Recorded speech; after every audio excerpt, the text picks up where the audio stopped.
Okay, so let's start. And I see new people here. Matthias, there are new people, let's say not from IPP. Yeah, that's right. I've invited some Swedish people here. So. Okay. Okay. So I invite everyone to switch on the camera so we see you're not a computer. Okay. And okay, so since there are new people, let's explain a bit the topic of this meeting. And the topic is about thinking and the relation between thinking and meditation, for example, or anyway, other types of thinking. And I mean, I remember there was an interesting discussion in Telegram chat.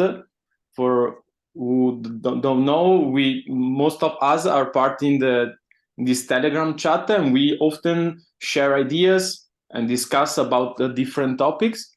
And about 3 weeks ago, I remember there was an interesting topic, was meditation and thinking. And I remember, for example, an interesting exchange between Matthias and Shamsi about the relation between thinking and meditation. Yeah.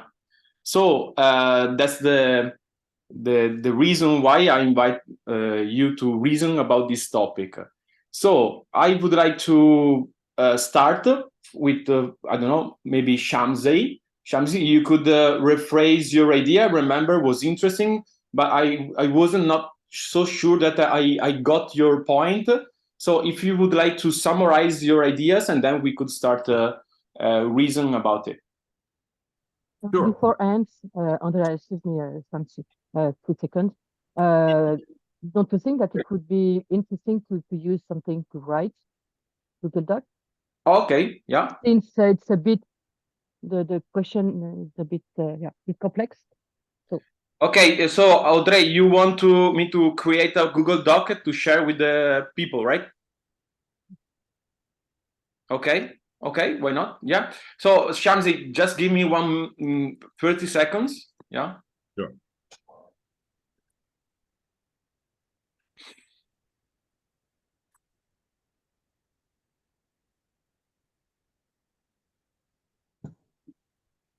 Okay.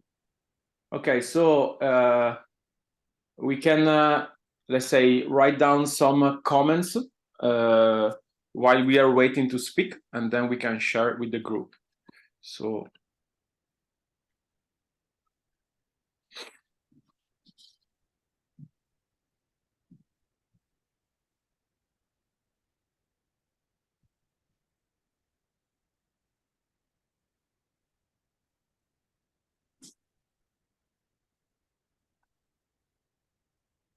Okay, so I put here in the chat so everyone can enter the doc.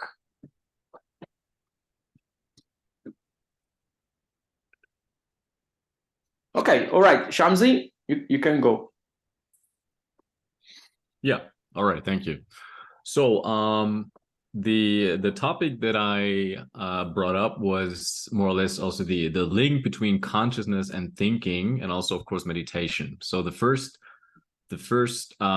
statement that I would like to make here is that consciousness is the, let's say, place in which thinking arises. So it's consciousness that perceives our thinking, our emotions, our bodily sensations, and there's nothing outside our consciousness. So everything we experience is inside our consciousness, such as our thinking. So meditation is a way to not think, to not follow your thinking, but to become aware of the process of thinking, like how thoughts arise, how quickly one thinks in concepts, how quickly one tends to identify with the thoughts that arise, and how the notion of a solid self can be generated through the process of thinking. And meditation is a technique to become aware of this, to better understand how thoughts and emotions and these kind of things arise in consciousness. And there's some kind of knowing here that is not put into words, yeah, because becoming aware of how thoughts arise in your consciousness is not thinking, but it's a sort of knowing.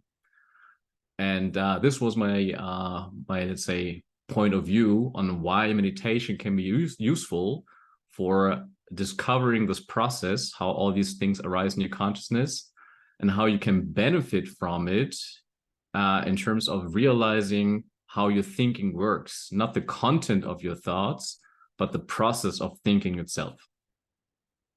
Okay, let me see if I understood your point. Maybe it could be helpful also for other people.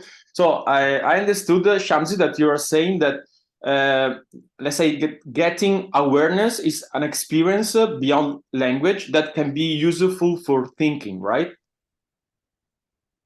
Yeah, becoming aware of the contents of your consciousness can be useful to to not get entangled in your thinking, for instance. Yeah. Okay, but and at the same time, it's not explainable. I mean, you cannot explain through words, through language, this experience, right? Right, because it is awareness, and it is some sort of knowing that cannot be put into words. Yeah. Okay. Nice. And do you, and just to make sure and to make clear, you think that this experience is thinking, right? Is a type of thinking? No. It's no. Thinking is, for me, thinking is everything that can be put into words. That is speech. To a certain degree, we can also say thinking is images that we perceive in our consciousness, like a memory that comes with, pictures or sound or even smells or whatever, but it's all things that arise in my consciousness. But to make it narrow, thinking is what we call the action of using words to make sense out of something. And this awareness is not thinking. And if it's not thinking, how would you qualify this experience? Yeah, it's a sort of, so I would propose the idea of knowing. It's a sort of knowing, or it is maybe a intuitive thinking or not knowing. So it's, but I probably prefer the idea of knowing. I would propose the idea of knowing here. Okay, so there is an experience of knowing without thinking, right? Yes. Okay, I think now is quite clear. Let's see if somebody has something to say, something to comment, something to question about this idea.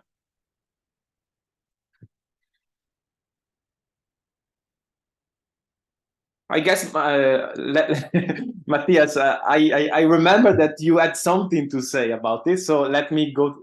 Let me ask you to say something.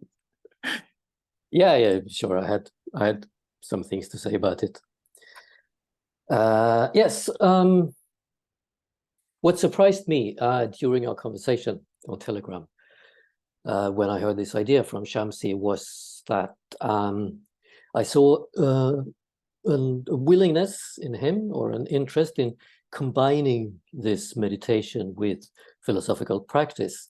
And then I didn't really understand how that would be possible, since philosophical practice for me mainly consists in using your reason, and we use language, we use words.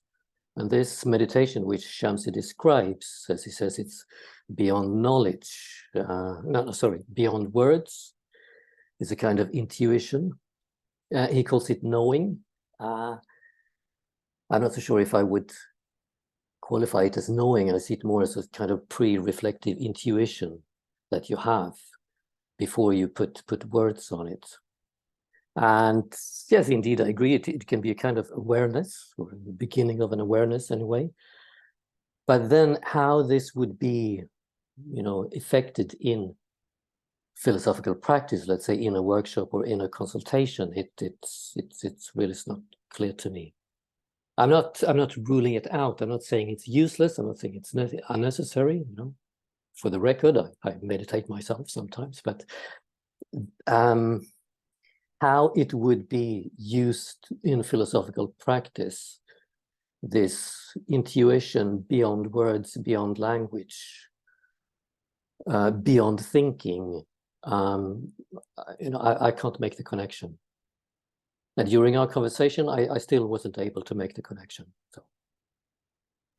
So you don't know how to combine, let's say, these two different practices, right? Yes. Now, if the idea is to use meditation, let's say meditation techniques in philosophical practice as a sort of combination, I don't see how it would work. I mean, if you meditate, okay, fine, you might become more attentive to things, you might become in general more aware, which could be useful for a philosophical practitioner, but the actual combination of meditation and philosophical practice, I see them as quite separate, quite different. So I don't see, how it would work. Okay, so I think it's already an interesting question. Maybe Shamsi, you want to reply? Yeah, sure. So at the moment, I see two benefits that come with this meditation practice. The first one that I see here is by mindfully observing the rising and vanishing of your thoughts, you learn to not identify with them. So there's some kind of disidentification or detachment from your thoughts. So once you practice this kind of meditation in a philosophical consultation, it might be easier to not identify yourself with your thoughts that easily. So you don't get triggered that easily. You don't bring in your own thoughts. You don't play your own agenda in the back of your mind. So it helps you to have what's also called the idea. Well, actually, that's the first point. Yeah. So it's a detachment from your thoughts. It's the idea of becoming a non-self. And the second thing is that I see here is to better understand how easily different train of thoughts might be triggered just with a certain kind of observation that one makes about the client, for instance. So I see a certain behavior, I see a certain hear a certain sentence, and that does something to me. Now, if I'm unconscious, then things just happen. I might get stuck with a certain kind of prejudice. So practicing meditation also helps me not just to disidentify from my thoughts, but also to see any kind of emotional reactions arising and to let them pass by without jumping on them. So both see a better philosophical practitioner in the consultation. So it doesn't necessarily improve my thinking, but it helps me to be a better practitioner. Okay, so let me summarize, Shamsi. Basically, it could be useful in order to detach from, let's say, yourself and your thoughts and your feelings, right? Yeah. Yes. Okay. And Matthias, what do you think about it? Well, detaching from yourself, I think it's a good idea. Detach from your feelings, indeed. In a consultation, for instance, become a non-subject yourself, But again, I would see this as a consequence, a benefit you can get from having meditated. But if I understand Shamsi right, I think he said that meditation in a consultation, but I don't see really meditation during a consultation. I don't know if that's what you meant, but I thought that idea was a bit strange. But indeed, becoming aware of the benefits of detaching from yourself and drawing on experiences you've had while meditating, yes, why not? But then I wouldn't say that you're combining meditation and philosophical practice. I would see meditation as something which can be useful for you in general as a person. You can use it in philosophical practice, like you can use lots of different things, experiences you have in philosophical practice, without saying that all of these experiences will now be combined with philosophical practice. Okay, so you still see the two, I mean, practice distinguish and separate each other. But if you practice daily or once every 2-3 days, maybe that was Shamsi idea. If you practice daily meditation, that could be worthy also for thinking. Yes, why not?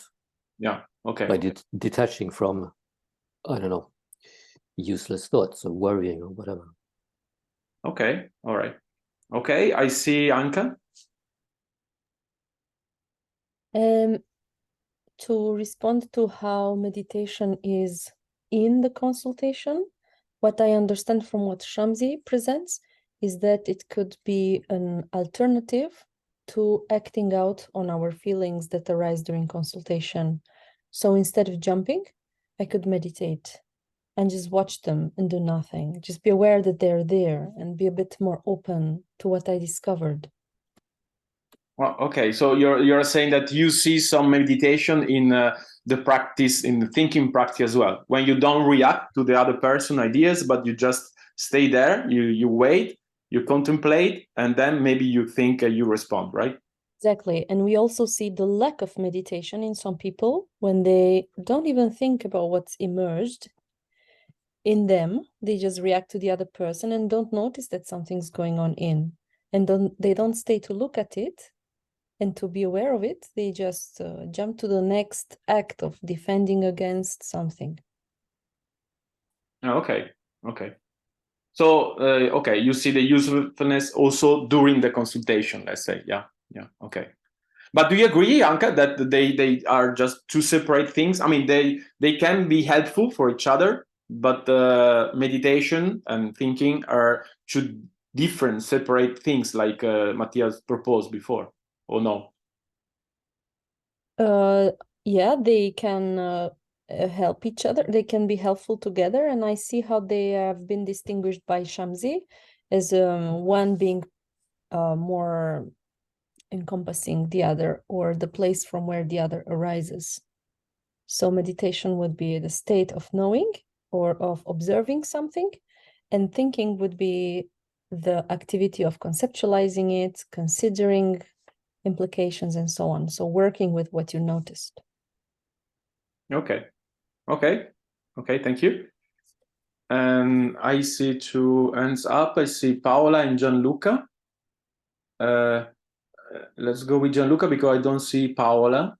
I see a black screen. Can you hear me? Yes. You hear me? Okay. Yeah. My camera is not working. Yeah. Okay. You okay? You want to say something? Oh, okay. Yeah. I wanted to bring an example of the use of meditation in consultation, because I do business coaching, and in business coaching we often begin our sessions with a few seconds or minutes of meditation. This is in order to bring mindfulness to the practice, because people don't usually wait for a consultation on a chair staring at the wall, but they're coming from the office or coming from their kids' school or whatever. So they come in with a lot of confusion and chaos in their mind. So sometimes it really helps even to take 4 or 5 breaths before starting the consultation. Okay, so you think that meditation in that case can be worthy in order to create a space of peace Yes. in order to think better, yeah? Exactly, yeah.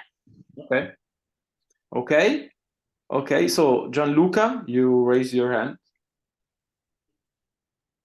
Yes, I have to say that I'm not familiar with the practice of meditation, or if it makes sense, but I was wondering if the meditation as a way to educate yourself to detach from your thoughts and your emotions is somehow to be considered a necessary precondition of the philosophical practice, in the sense that it helps you to be available for it.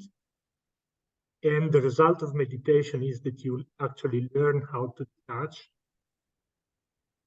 Or if you can arrive to the same result only through consultation. like if consultation is enough to learn how to detach from your thoughts and. Okay, so Gianluca, let me say, since we noticed during the seminar that you tend to hide your ideas through some questions.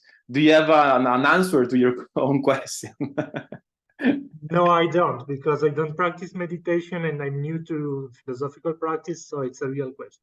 Yeah, but you think it's a precondition, meditation, or no, even if you don't have practice meditation? I don't know if you can actually learn through philosophical practice to detach the way you learn through meditation. Okay, no clue. No? Okay, I believe you once. Okay. Okay, let's see if someone wants to answer your question.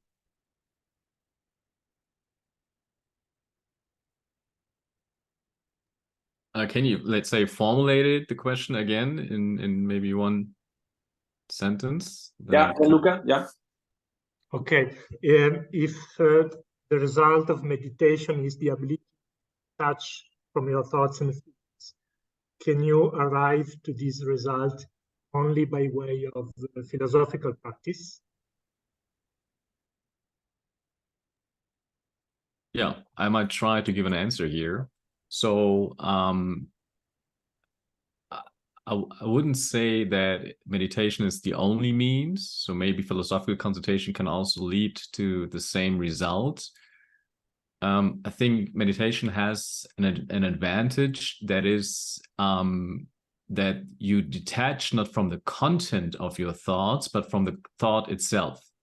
Whereas philosophical practice usually supports you in detaching from the content of your thoughts by means of transvaluation, for instance. So you stay in the paradigm of thinking, whereas meditation can help you to step out of this thinking paradigm itself, and therefore helps you to detach from the thought itself, not just the content of the thought. Okay, but let me ask you, Shamsi, because it's interesting. What is thinking without ideas, without any content? How would you qualify that thinking? As a cognitive phenomenon in your consciousness.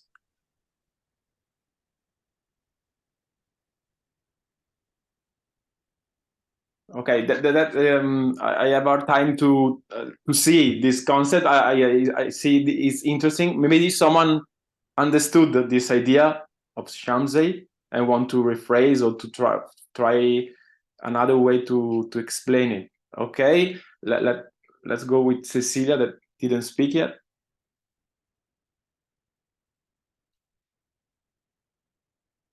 Shamsi.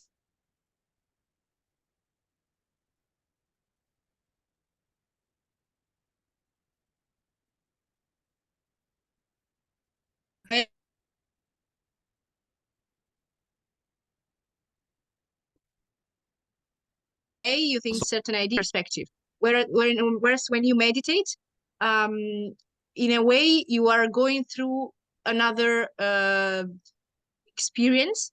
So you are, for example, it's this experience. I would add a concept here, maybe to help to create emptiness. So you're not into content. You're trying to create emptiness in your thoughts.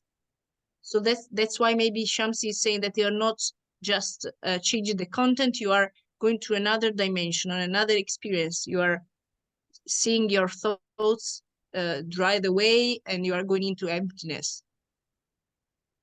Okay. Yeah. Do you accept that rephrase, Shamsi? Part of it, yes, the beginning. Okay. I would not go for the emptiness. So the goal of meditation is not to empty your mind, but it's rather to not get stuck with your thoughts or with all the phenomena that arise. You just let them pass by without clinging on them. But it's not that you need to empty your mind from thoughts. Yeah, but do you think that the practice as the same, in a way, puts you in the same condition, that you are not supposed to be stuck with any ideas and you play with ideas? Or no? Yeah, but I think the difference here is usually we get stuck with a certain kind of idea, so it's already manifested. Let's say I'm a loser, I'm this or that. So it's a certain form of a statement that we usually get stuck with, a certain kind of core belief. Meditation does not necessarily care for the content of the thought, but that there is a thought to begin with. Let's say a thought as being the shell for whatever content you might think of. The same with emotions. So they're all just phenomena that arise and vanish despite of the content.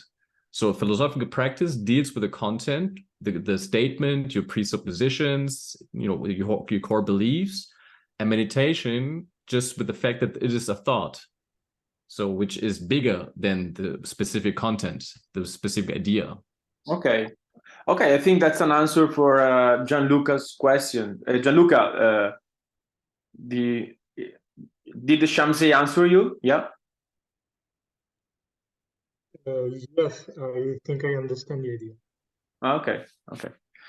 Okay. Anka, you wanted to rephrase in another way Sham's idea? Yeah. Yes, I think anyway it's more clear now after he said it. When he spoke like this the first time, I realized that your question, what is thinking without ideas, was referring to content, and what Shamsi was saying was a distinguishment between thinking, feeling, and sensing. For example, you can notice that you are having a thought, or you can notice that you're having an emotion, or you can notice that you are having a body sensation or an urge.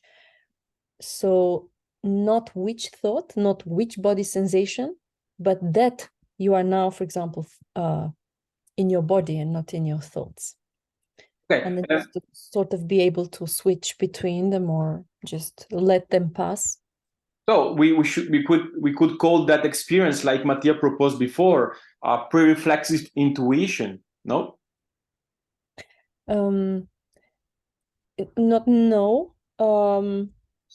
think that when we realize that we have a thought, we have conceptualized what's happening to us. I'm thinking. And we distinguish it from I'm sensing something in my body. Like I have a stuff in my that stops me from speaking, or I have something in my heart that stops me from. Okay, so you wouldn't say it's an intuition, right? No, it's a knowledge, it's an awareness, maybe even a conceptual awareness that this is a thought, this is a feeling, and this is a state. Okay, so let me understand. It's a kind of a perception? Yes. Okay, so it's more perception than thinking, right? Yeah. Okay. Shamsi, do you agree with this Anka's idea? Yeah, it's perception basically you're talking about. Yes. Okay. I think it's more clear. Okay, let's give the chance Matthias to reply, and then I see Dennis that didn't speak yet. Yeah. I think it's important here to differentiate between the practitioner or the philosopher, the consultation, and the client. We call him a client, because this detachment, this meditation type of detachment, where you observe your thoughts but you don't go into the content of them, I would say could be beneficial for the philosopher, so he doesn't get consumed with his own ideas about what's going on. But for the client in the consultation, we want them to think, and we want them to transvaluate their ideas. We want them to problematize their ideas. We want them to change paradigm. So in that case, I would say the philosophical detachment, where you detach from your ideas, but you're still concerned with the content of your ideas, would be more appropriate for the client. So here I don't see really the benefit of meditation for the client, because that would be to go beyond the thinking, which I think is a crucial part of the consultation, actually, that you actually do think. Okay. And Shamsi, just to understand, when you were speaking about this experience of meditation and perception, you were speaking more about the philosopher or the client? I was speaking more about the philosopher, and I totally agree with what Matthias just said. Yeah, I don't see a benefit for the client in particular, because he would have been trained in the art of meditation prior to the consultation, and that's just an extra detour. You don't need to take that. So in the consultation, it is not beneficial for the client, but more for the philosopher's embodiment of his or her role as practitioner. Okay, so you were speaking about the philosopher that could be helpful for the philosopher. Okay, but let me share this experience I had a few years ago, because I was working with Ranlav, and I saw you mention Ranlav in the Telegram chat, yeah, and I know that he's doing deep philosophy now. Before was a companionship, but anyway, it's this interesting original way to philosophize for his side. And that started with a meditation exercise. You tried that experience? Okay, so you know that basically there is this thought experiment. It's a meditation, 5 minutes, and then the session starts. So in that case, it's more for clients. And since you tried that experience, Shamsi, what do you think about that? Yeah, it's a good point. So as far as I remember, he does start also with a meditation, a classical meditation, where you just observe whatever pops up. And then when there are texts being read out, or you read them out yourself, they're supposed to sink in more in your consciousness or in your mind based off the state that you're in. So from that point of view, one can say that Ranlav Hav's way does use meditation to create a certain kind of state in the client. So there it comes in handy. I mean, it's not what I do, but here I see a potential. Yeah, even if I would say, Shamsi, that is more meditation that philosophy, what Ranlav is proposing in a way. The text is philosophical, and there are some ideas that we exchange, but it's not critical thinking, is more a way to meditate through a philosophical text. That was my impression, at least. Yeah. Okay. You wanted to add something? Yeah, maybe, but I can also bring it up later, because just the thought that there are different forms of meditations. I already started to differentiate some in the Google Doc. And so the way that Ranlav Hav does it would be more of a mantra kind of meditation, yeah, where words are supposed to sink in because of a different state of consciousness. But there are also other types of meditation which I was originally talking about. So there's one, the idea of open awareness, just being aware of what's going on without clinging to whatever it is. You just perceive how things arise and vanish. The second one would be focus meditation, where you concentrate, which might also be another benefit for the practitioner. You learn to concentrate, to focus, to direct your attention to just one thing and to not get distracted that easily. And the third category is a certain kind of change of mind. So you cultivate certain states, and you try to become more compassionate, more benevolent. But this is the category that I'm not talking about. I was more referring to actually the first one, and maybe also the second one. And I think Ranlav Hav's way would be maybe a fourth one, or maybe it goes into the third category, where you change your mind by means of repeating these sentences, which almost sound like a mantra. Okay. So you change a bit your mind, that you think that there are some meditation, like the second type you propose, that could be useful for the client as well. No, still the philosopher. I'm still with the philosopher mainly. Yeah. Okay, but you said before that it can increase the focus, the concentration, right? Yeah, I mean for both, but in particular for the philosopher. I think I'm more into how can the philosopher become a better version of himself. Oh, okay. So you would propose to, let's say, add a meditation experience in IPP course. You think it would be worthy for the practitioners, right? Yes. Okay, why not? Okay, but was Dennis that was waiting to speak? Yeah. Yeah, I think it's also in reference to what you said, but also to the question. I see that for the philosopher, I can see the connection. That is a useful thing. here in Amsterdam, they have something it's called the School of Philosophy. I'm with them for over 10 years. And we also start out with a 30 minutes meditation. Then the text is read out. And like Shamsi said, it sinks in. And it's a different kind of experiences. But what I've noticed with people who are there over 10 years, they don't really change.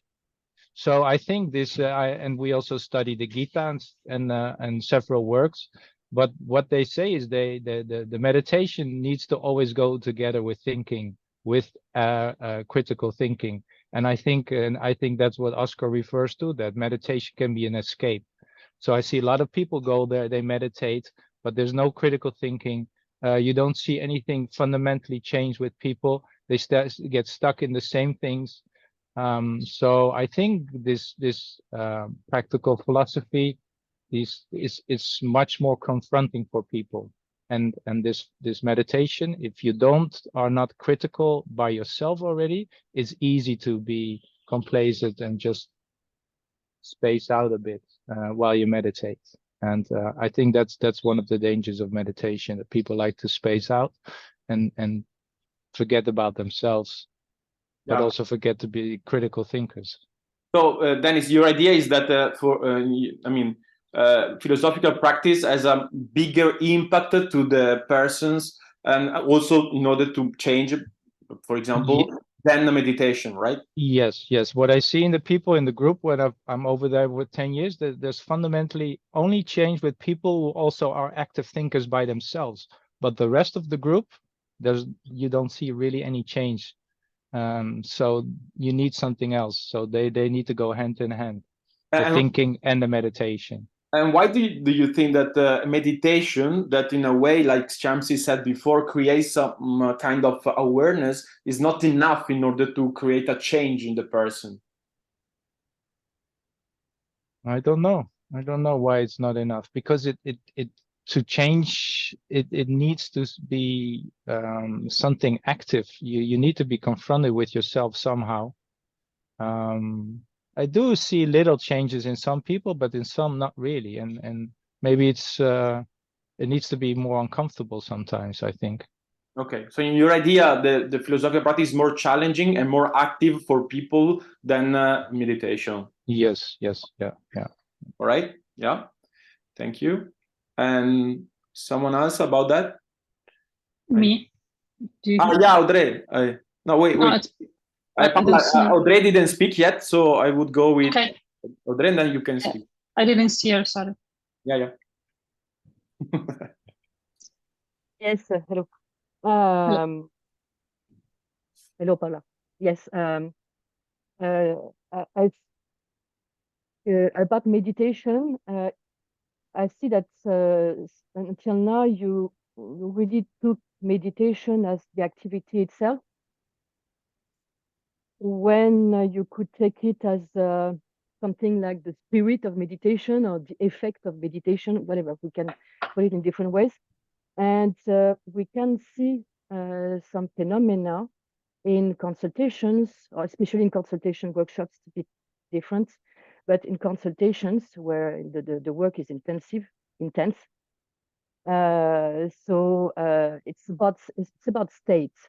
So whatever it is about the philosopher or the subject, when you change, when you first observing your states, it's more about meditation. It's something that I understood about meditation. We don't say in philosophy practice that we should observe our states. So first, and then change states. Sometimes we are struck by some new ideas, some discovery about ourselves. So astonishment is as well a state that is that I would link more to meditation, to the spirit of meditation, than to the activity of thinking. So it's more about consciousness. And for example, even let's say exaltation or the joy of discovery, of understanding something about ourselves, is as well, to my eye, could be connected to the spirit of meditation. So there are some phenomena in consultation that could be connected to the, let's say, the general activity of meditation or the effect of meditation. Yeah. So I wouldn't take it. I wouldn't take meditation as the activity when you do specific things like Shamsi explained earlier. Yeah. So Audrey, you agreed with Anka that I think before she said that in a way meditation is already included in the philosophical practice in the critical thinking. Yeah, included. I would say not really included, but yeah, we can say it, yes, roughly, yes. For that. Okay, and so you agreed with the Shamsi that he said that in a way, if you practice meditation more in your life, you could be more focused or more available during the consultation, for example. Yeah, totally, yes. Okay. For the philosopher specifically, it's about detaching from yourself to be empathetic towards the subject. That's something that you don't do like this, especially people who start questioning. They are too much in themselves. They don't know how to ask the good questions and so on. So yeah, it's a good thing for the practitioner and for the subject. Yeah, the subject needs to settle down in order to enter the dialogue. So there is something, yes, about meditation as well. Okay, I see some overlap as well. But do you practice meditation, Audrey, or no? In the way I like to speak, yes, but I don't practice meditation really. Yeah, but I like to just observe how I function. I like to observe the emotions that can go through me, etc. I really enjoy, have pleasure to play with my emotion during the consultation. I think it's very interesting and helpful. It's playful. I can dramatize something, etc. So, or de-dramatize it, depends. So yeah. Okay, so by observing yourself from outside, you detach a bit from yourself, and that's a kind of a meditation experience, right? Okay, all right. Yeah, thank you. Paola? Yes, yeah, I agree with Audrey. And also I wanted to add something about why don't people change when they meditate, or they change a little, just a little. And I agree with Dennis, it's the absence of challenge. So when you meditate, the first thing you need to learn is that you don't have to judge anything. Whereas in consultation, you do judge, you label. And you judge if a sentence, a reason, or an argument is not logical. But in meditation, you don't go in the content. So what you learn to do in meditation is what Viktor Frankl said in his book, A Man in Search of Meaning, is to put a space between the stimuli and your response to the stimuli. Can you explain that? Because I didn't get. In meditation, you learn to detach, as Shamsi said, from your thoughts. Mm-hmm. So it's when you have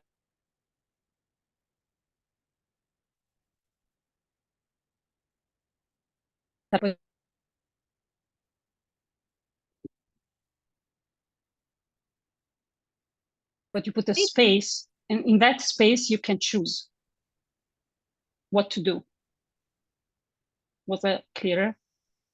Okay, yeah, I have a misconnection, but I think I got your point anyway. So you think it can be useful, but you also agree with Dennis that it can be an escape meditation, because you escape from judgment, for example, from labels, right? Yes, right? You escape from labels, you escape from judgment, and you're not challenged. In meditation, the only challenge is to stay awake and to not follow your thoughts. Okay, which can be a big challenge anyway, but it's a different challenge maybe, yeah? It's a different challenge, yeah. You don't challenge the content, so that's why it's difficult to change. Yeah, but it's funny what Danny said before, because in a way, maybe some people try to experience this challenge of meditation in order to escape other types of challenge, like, for example, thinking and judgments and yeah. So There are some Yes. challenges that make people escape from others' challenge. Yeah. Yeah. Okay. Okay. You want to add something, Paola? Nope. Thank you. Okay, let me go back to Shamsi because I saw he's smiling. What do you think about this idea, the escape, meditation as an escape? Yeah, I would agree with Dennis here. So I also see the tendency to join meditation classes to, let's say, find a way to deal with adversities in your life. Yeah, so instead of thinking them through or trying to rethink or think about your premises and core beliefs, you rather try to find a way how to deal with negative emotions, but not necessarily change the root cause. So therefore, I see there's the danger here. So in a way, you work more in maybe you can modify a bit the relationship with your emotions, but you don't change anything in your life, or you don't deal with the problem itself. Right. Just to give an example, if I feel really bad whenever I lose, then meditation can help me to understand that my thoughts and my feelings are just things that arise. I don't need to cling to them, to not get attached with them. So therefore I can deal with them better. But I still might think of myself as a loser every time I lose. Whereas when I do a philosophical consultation, one might ask, okay, what is your proof for why you think you're a loser, or what's bad about losing? Yeah. So this doesn't happen with regular meditation. So in a way, meditation can help you to accept your losses, but you keep losing. In a philosophical practice, by reasoning, you can become a winner. That's your point, right? Yeah, or you can make peace with the idea of losing. Yeah, I don't need to become a winner, but yes, exactly. That's the thing. So meditation can help you to just accept the things the way they are, to not take yourself and whatever you think too seriously, to become a bit more lighter about your own thoughts and emotions, but you don't necessarily change them. You don't think them through. You don't change your premises or see that they're contradiction. Okay, but often I will say that I have the impression, at least sometimes, that that what happens in many consultations I give to people, that in a way they don't change practically anything, but they change the way they look to the problems. For example, a problem, I mean, maybe they come with a problem at first, and at the end of the consultation they don't see it as a problem anymore. So maybe there are some overlap anyway between the two. No, because Yeah, I mean we don't necessarily expect that the other person, the client, is going to change something in his life. Yeah. Well, I think that the change here is that, but what both ways have in common is that at the end of a consultation or at the end of a meditation process, one might feel better. Yeah, in philosophical consultation, because you might have problematized a different view, and now you think differently, so therefore you feel better because you don't have the same thoughts as you had in the beginning of the consultation. Whereas in meditation, you might feel better after the process of meditation because you have somewhat detached from these negative feelings. They're still there, but they are not as intense as before, or they don't bother you as much as you before. But you might still have the same beliefs about yourself or about the situation. Yeah. Okay. Thank you. And let's see if other people want to ask something. Because otherwise, I would have a second question for you, Shamsi, because I've been reading again the exchange of 3 weeks ago, and at one point you wrote that you cannot not think, which I think is an interesting idea, that basically it's impossible not to think. So I think it's a bit connected what we are talking about, and can be useful to say something about it in order to distinguish the different types of thinking, because maybe here you are implied a conception of thinking that is different from other conception of thinking. So maybe you could explain a bit this phrase, and then we can share some ideas about it. Sure. So this phrase is related to what's called the default mode network of our brain. So researchers have found out that our brain produces thoughts all the time, even when we try to not think. Even when we try to meditate and just focus on our breath, thoughts in form of images or words arise. So therefore, it's nothing that we can control. I cannot stop myself from thinking, maybe in words, but not in images, in terms of memories, fantasies. They all emerge inside my consciousness. And that's what I was referring to. Okay, but of course, you don't mean that kind of thinking is critical thinking, right? Is more a flow of images, right? Right. It could be, yeah. It's like everything. It's just like maybe there's some memory for whatever reason. It just happens to be perceived in my consciousness, and in that moment it arises. I think about it. Oh, that's beautiful. I want to think more about that memory. Or, so this is the thing. It happens so quickly. This is also what Paola was referring to, that there's a stimuli in terms of a phenomena in my consciousness, and I'm used to think about it so quickly that I'm not even getting aware of the images and the thoughts and the emotions and how they're all connected. First the image or the thought, then the emotional reaction towards them, and then a certain kind of behavior. Okay, and how would you distinguish that kind of thinking from perception experience? Well, perception is just as Anka pointed out. It's just that I'm in lack of better words. It's just knowing that there's a different phenomena, be it an emotion, a bodily sensation, something else. Whereas thinking is a special form of cognition. Cognitive elements could be images and words, and thinking is, I would classify thinking as a certain kind of word-related content in my consciousness. Okay, so you would distinguish the critical thinking from this flow of consciousness in a way, yeah? Yes. Okay, let's see if someone want to say something about this idea. Dennis?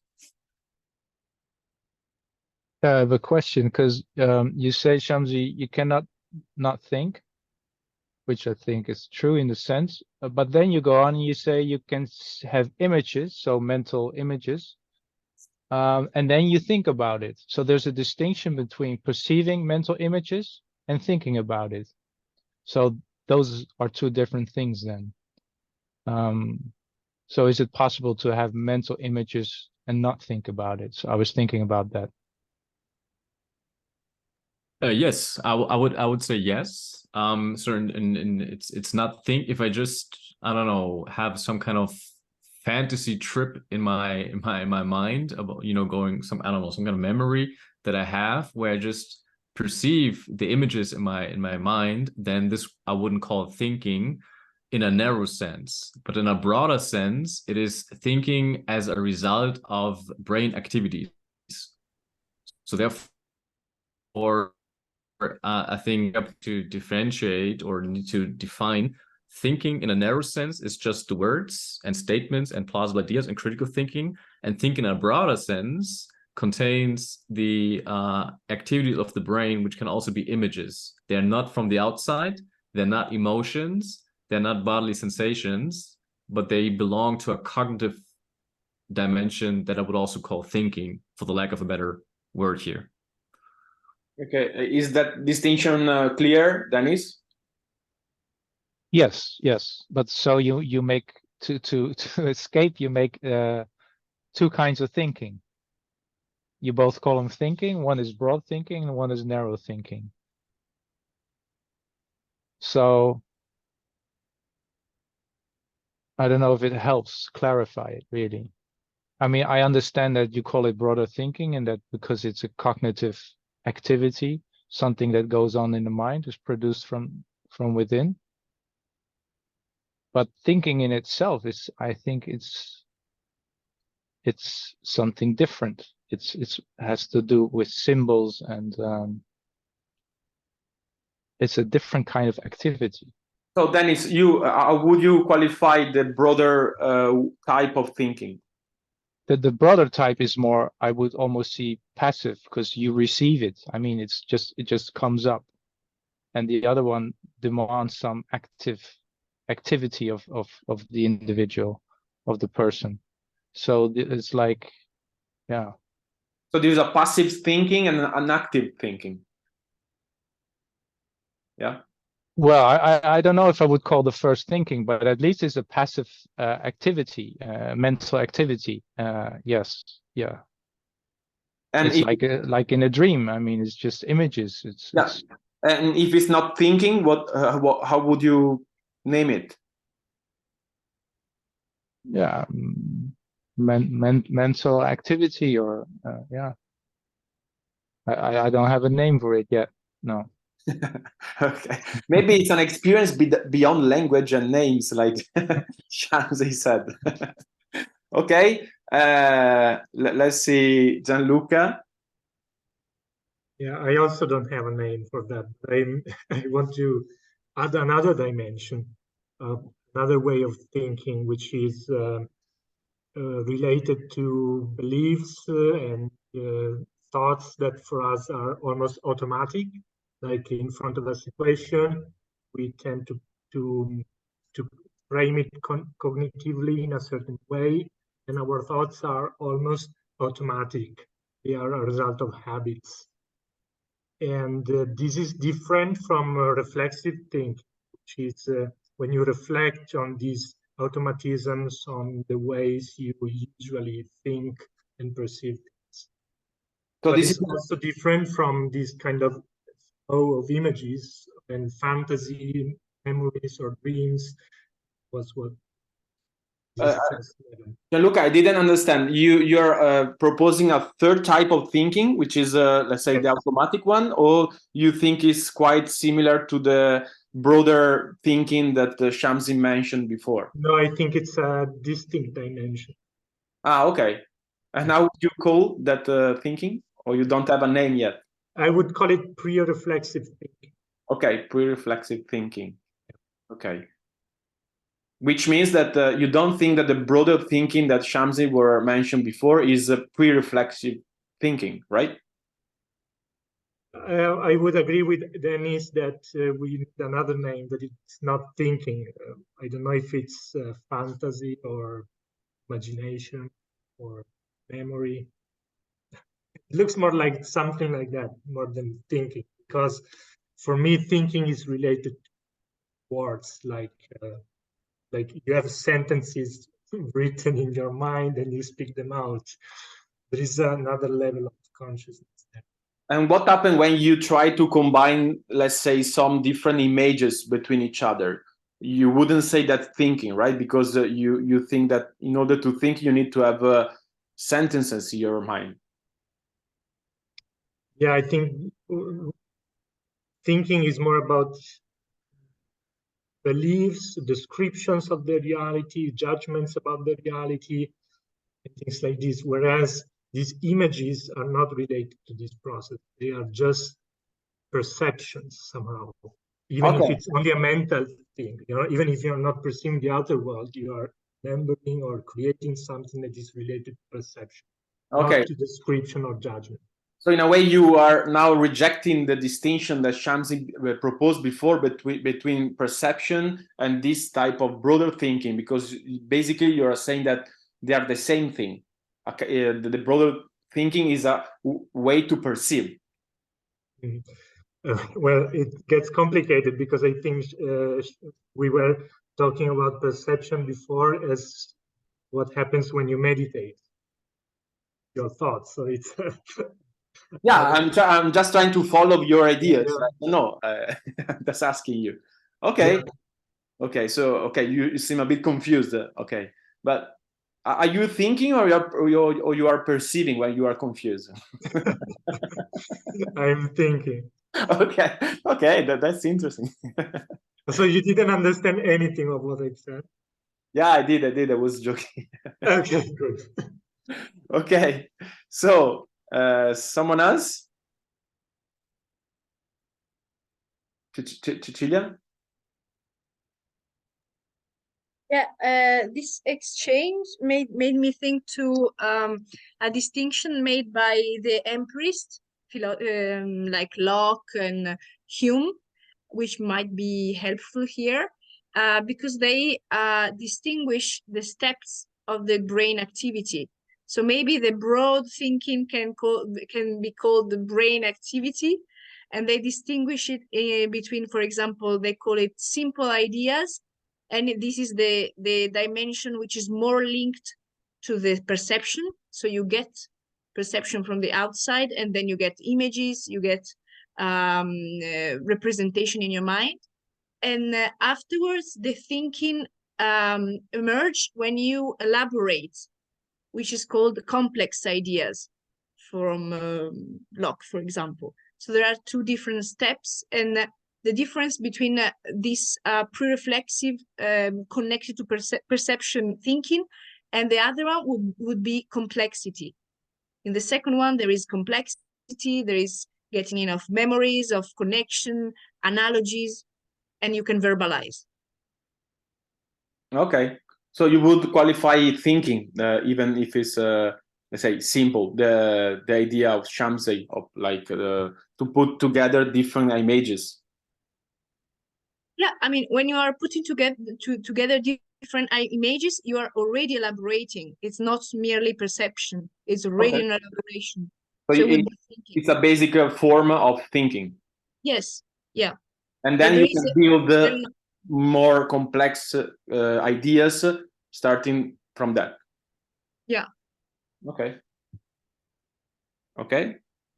Thank you. But let me ask you, Shiro, since you are, I think, the only person from the East culture in this Zoom, I know in the East culture, meditation is very important. So maybe you could contribute by saying something about it.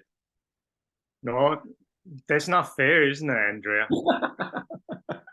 But if you have to know, from what I hear, I think we're talking about passive thinking and active thinking.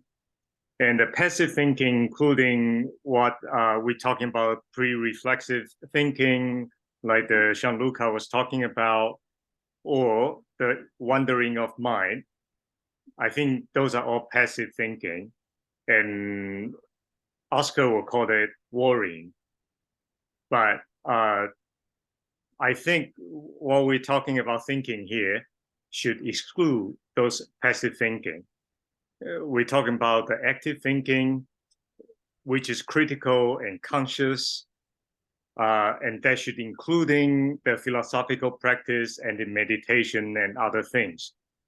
The real difference from my perspective will be using different symbols. By philosophical practice or our philosophy consultation or our everyday verbal communication, we're using language as symbols. But when we are doing meditation or when listening to music, we appreciate art and beauty, or we appreciate nature. We are apparently doing the critical and conscious thinking by not using language as symbols. So I will put meditation as the same category of active thinking with nature, beauty, and music, while philosophical practice is in the category of using language as symbols. And both are critical and both are conscious. Okay, so for you, I mean, there are two different types of thinking, right? Yes. Okay. And so you were proposing the idea that meditation is more passive? No, it's active. Active. Oh, it's active. Okay. Okay. So you disagree with Dennis? That I think Dennis proposed the idea that meditation is more passive than a critical thinking or philosophical practice.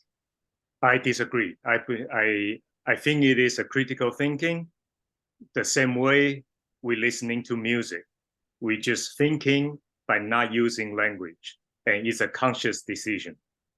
Okay, so the main difference between the two thinking experience is the use of language. Yes, using different symbols. Different symbols, the different language, yeah? Using, when we listen to music, we're using notes as symbols. Okay. But do you think it's possible? I don't know the answer. You think it's possible to build, let's say, different ideas by using just, I don't know, symbols like in meditation, or images like in meditation, or in music? Oh no. You're asking me or somebody Yes, else? I'm asking you and then the group as well. Yeah. Yeah. The meditation using a different symbol is a different symbol we're using to listening to music or looking at artworks. Okay. So it could, okay, so it's possible, like say, thinking critically even through meditation. That's your point, but in a different way with a different language. Yes, without using language, yes. And that is a training. Okay, thank you. And let's see if someone else, let's go with Gianluca. I'm coming in a bit, but let me go to the people who didn't speak yet. So I don't know, Kate, and then I see Anita didn't speak yet. Maybe you want to say something about this topic. Anything? Yeah, well, I wrote a lot more in the doc, but long story short, I meditate, but I find meditation very instrumental, and I think of it as instrumental to fall asleep or to clear my mind, to think and be available to ideas. And Shamsi, I'm wondering if you think of meditation as something beyond instrumental. Okay, so it's more, let's say, in a way, religious experience in Shamsi side, yeah? Then for you, it's just an instrument to get something, yeah? Maybe not just an instrument, but when I think about why I meditate, I think of the practical reasons, very Protestant work ethic way of thinking about it. I do this because I get this result. Yeah. Okay, so Shamsi, you see, that's the American Protestant version of meditation. Very practical. Okay. And Anita, you didn't want to say anything. I saw you're shaking your head. No, I'm thinking a lot, but I don't think my English is enough for explaining what I'm thinking. But I like the discussion and I can understand it, so it's okay for me.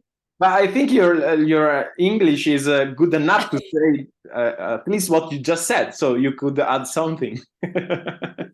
No, you know, I'm thinking in very. I can have a lot of thoughts at the same time. So I was thinking a little bit about kids, small kids who don't have the language. But that's I think interesting. Is exactly what we are talking about. So how would you describe that thinking you are having right now? Many thoughts together. How would you qualify? Oh no, I can't describe it with the language. I have to do a picture. Okay, so maybe you are more meditating than thinking. Yes, but I think I've thinking a lot about kids who thinks but don't have language. But I can't explain exactly what I'm thinking, because when they are about 1 and 1.5 years old, I'm sure that they are thinking, but they don't speak. But I can't express and understand how that works. Okay, yeah, it's interesting. There may be another type of thinking, or is pre-reflexive thinking, or is just I don't know. Yeah, I can't express, but this is some between all these kind of thinking.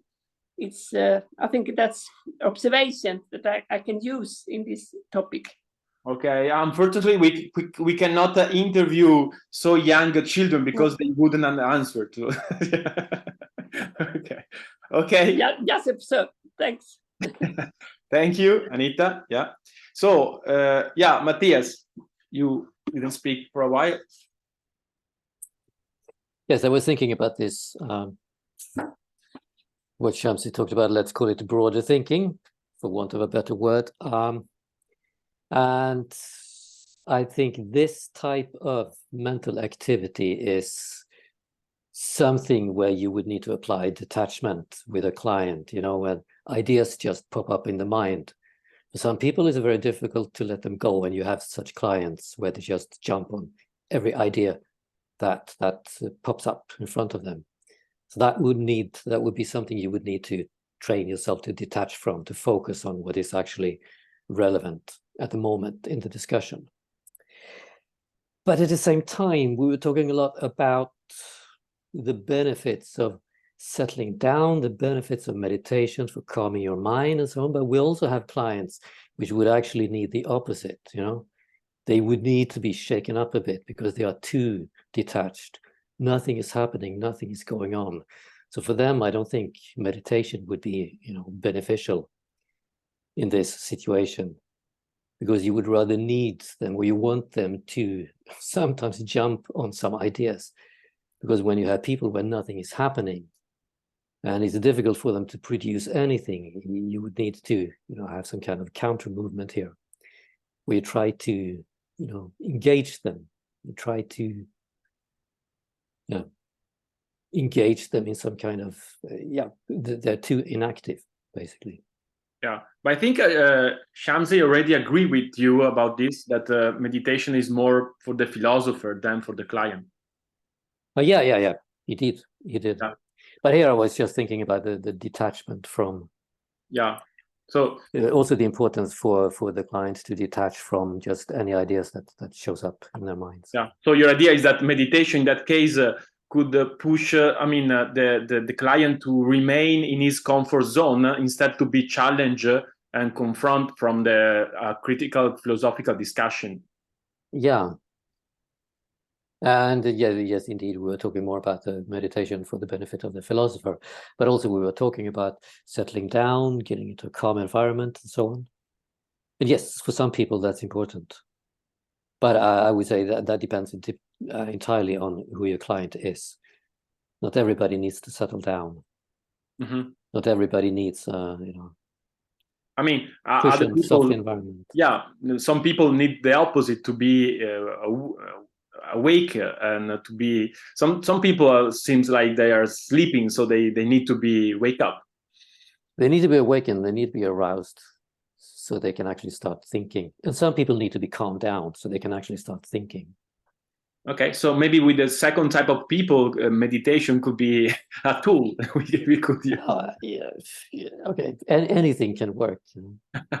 Okay. Nothing is absolutely excluded. Yeah. Okay.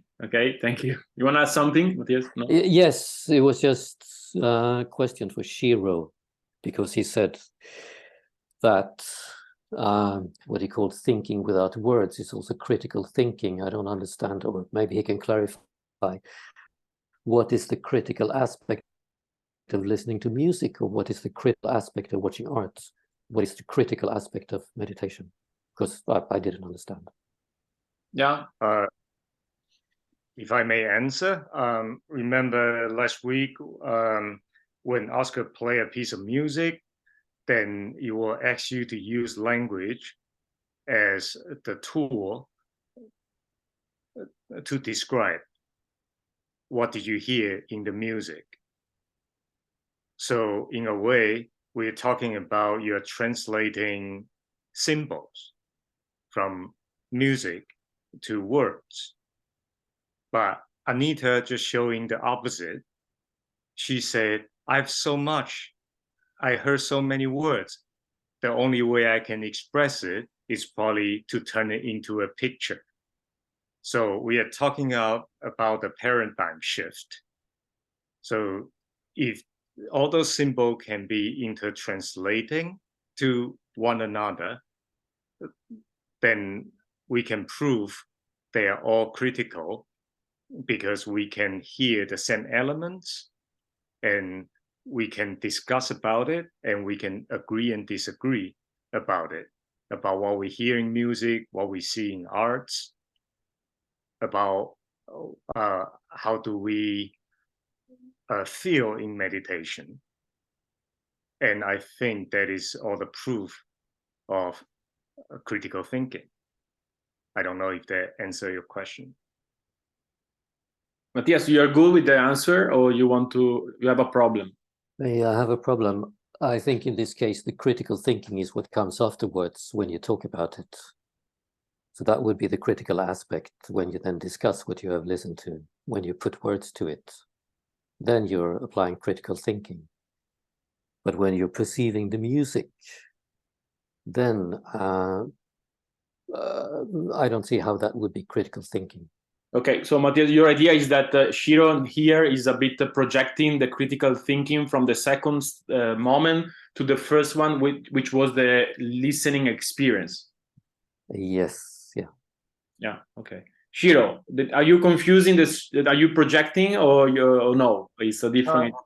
No, if we go back to the seminar, remember Matthias find Mozart pleasing, but find the Chinese piece of music unpleasant. Then he need to give explanation why he likes it and why he doesn't like it. And the whole process, that is exactly the critical thinking of music, which is non-language. And so I would apply the same methodology to meditation. Okay, I'm a bit confused. I don't see how it works in meditation as well, but maybe someone understood. Sorry, I shouldn't link to meditation. It was too fast. But does it make sense for Matthias to link it to music as a critical thinking? I still think the critical part comes afterwards, because the first part, when I listened to the music, that was a feeling of pleasantness or a feeling of confusion. So that I wouldn't call critical thinking. Critical thinking would be afterwards, when I put words to it. When I define my feeling as confusion and then try to understand why was I confused by it, then I'm applying critical thinking. But when I listened to the music, it was just an immediate feeling. But remember, let's take one piece of music. When we're listening to it and somebody feel like it's rising to the heaven, and then we talk about the concept as a scale of Jacob. So I don't know if you remember that. Yes. The music that you feel like it bring you up to heaven, but in philosophy, you can using language to describe the concept as a scale of Jacob. So that is the proof that both are critical thinking. It's the same thing, like using different language or different symbols. No, I don't think it's the same. I think the second part is where you apply language, so then you understand what it was that you felt. So you have a feeling when you listen to the music, and then afterwards, when you try to describe it, then you're applying critical thinking to understand what it was that you felt. So I still see it as two Shiro, let me, it's obvious that you have a different position here, but let me just ask you, Shiro, if you think it makes sense to say that the first part of the experience, listening experience, is just a more feeling experience, and then the critical thinking, it comes after, when you start talking or describing that feeling you had during the listening experience. Do you think that this idea that Matthias is proposing makes sense, even if you maybe disagree, but you think it makes sense or no? I disagree. Yes, okay, but first, that was clear. Yeah, but you think it makes sense anyway? No. No, it's a crazy idea. Okay. And I know it's not crazy. I understand Matthias saying feeling is in the opposite side of thinking. But in fact, our education will teach kids or grown-ups to learn to feel the nature, to feel the beauty, to feel the music, to feel the meditation. It's actually acquired. So feeling is not automatic. Feeling is actually conscious and learned.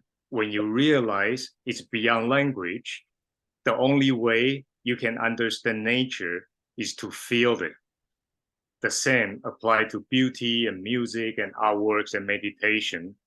To feel is actually part of the active thinking. It is critical thinking. Okay, but very strange. Yeah, if I understood correctly, Shiro, you are saying that because we can educate emotions, right? Emotion are critical thinking. So I'm confused. I don't see the connection. So I did not mention emotions. There's no emotion in that. We say the only way to understand nature is to feel nature. The only way to understand music is to feel music. Without the ability to feel, you are not able to think. Yeah, you're talking about feeling then.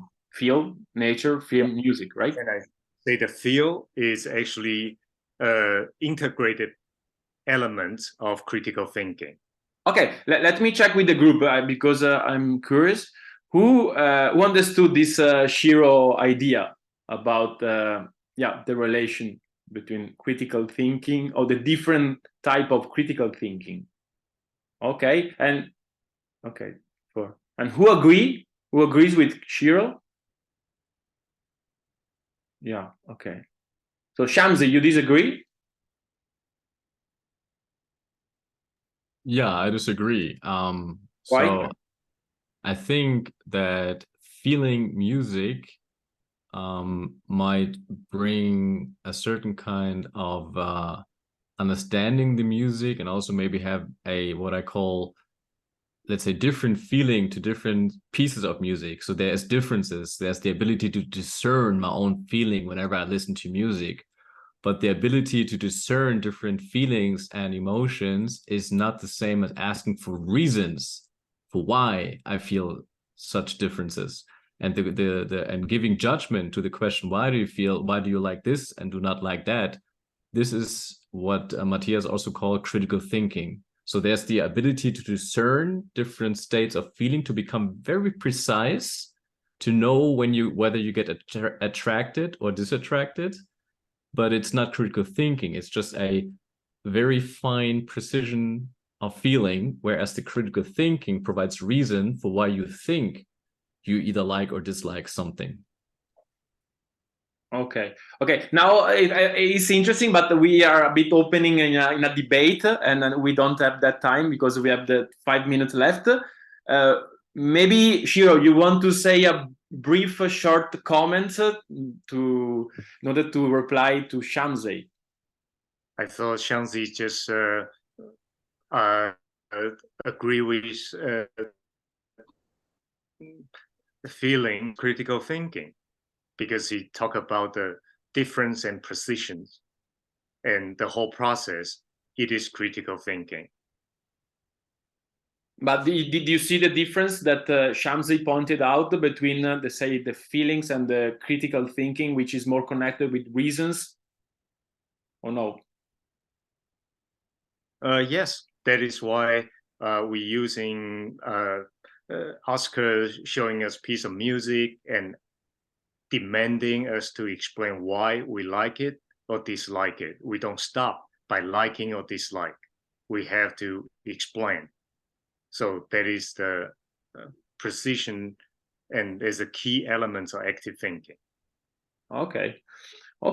I don't know. I just proposed this idea, but maybe I don't know if it's appropriate that there is a critical perception and a critical thinking, and but I had the impression that you're a bit put them together. Okay, I think it's interesting to say that we can have a critical relation with our feelings and we can educate them, but I see a jump when you try to say that that's critical thinking too. But maybe I don't understand.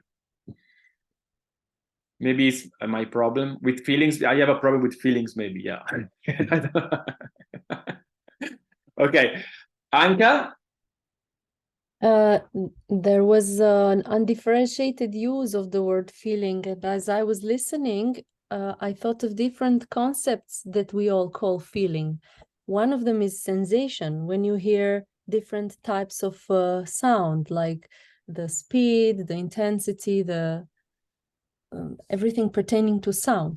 These sensations that we have, the auditory sensations, they call for our attention in selective ways. So we perceive through our interests, and then music starts to represent something for us. And because it represents something, we connect these representations into some forms of comprehension. We put representations together. And this is, I think, what Shiro refers to when he says they are connected, the things we hear through music. So when we use music, we use it as a tool to explore the subject, because we know that the subject is brought to, that the subject is coherently constructed inside, that it has some linked representations. So that's why then music is instrumental in this case. So you agree with Shiro, right? That there is senses, and he calls that feeling, that there is emotion and representation, which he calls a certain way of understanding the world, and that there is comprehension, a certain way of linking ideas and understandings about the world, but he called them all feeling. Okay, but you are a psychologist, and I don't think Shiro is, so that's why you make all these distinctions. Okay. Okay. Okay, we have maybe, I don't know, 1-2 comments to end the session, if someone want to say something. Shiro, yeah, I wanted to ask you, after all this discussion we had, how is now your position about your original idea? You maybe you have doubts, or maybe you confirm your original idea? Oh, no, sorry. Shiro, sorry, I said Shiro, but I meant Shamsi. I have a problem with, but then you can say anyway. So yeah, I find it quite interesting and useful to distinguish between philosopher and client, and also the different types of meditation. And I think there's quite a consensus here that they can be useful, but for sure it has limits. So it's not that meditation can somewhat replace philosophical practice, which was not my original idea to begin with. I think what we did not cover here, which is something that Matthias also pointed out in our discussion, is the idea of absolutism or eternal or religious thinking, something that Kate also mentioned in her question. And since Shiro also wrote something about Buddhism, maybe to just give a quick idea here, we cannot elaborate on it, but in Buddhism, or also in other traditions such as Advaita Vedanta, meditation is not a mere instrumental technique for better concentration or for detachment, but it's a way to liberate oneself from the illusion of the self. So therefore, and what you experience then if there's no self, and this is also where psychedelics come into play, which I also talked about. This is a certain sort of experience, and this is where Matthias, I think, accused me of searching the absolute. But this is maybe something for a different workshop. Okay, so we missed a bit of that part of the discussion, the religious relation with the absolute, right? Yes. Okay, yeah, you're right. Yeah, yes. Maybe Matthias, you want to comment about this this topic, or no? Yeah, no, I agree. It would have been interesting to go into this as well, since I remember I accused Shamsi of having a religious attachment to this, and he denied it. So it would have been interesting to discuss it as well. Okay, so maybe it could be interesting to have a second round or second, Yeah. and we focus more on the religious thinking in a way. Yeah, Shamsi, would you do it? Yeah. We can organize in Telegram, and then we maybe next week we could do something. Yeah, but because I don't want to be accused to be an Italian racist, I want to give the chance to Shiro to speak. No, I spoke enough. Thank you. Yeah. Okay, but now, okay, but okay, say something. So otherwise you say, okay, the Italian people are racist, they don't let me speak, and you say. Yeah. All right. It just I happen to rereading the Theory of Communication Action by Jürgen Habermas. I don't know if anybody's familiar with that.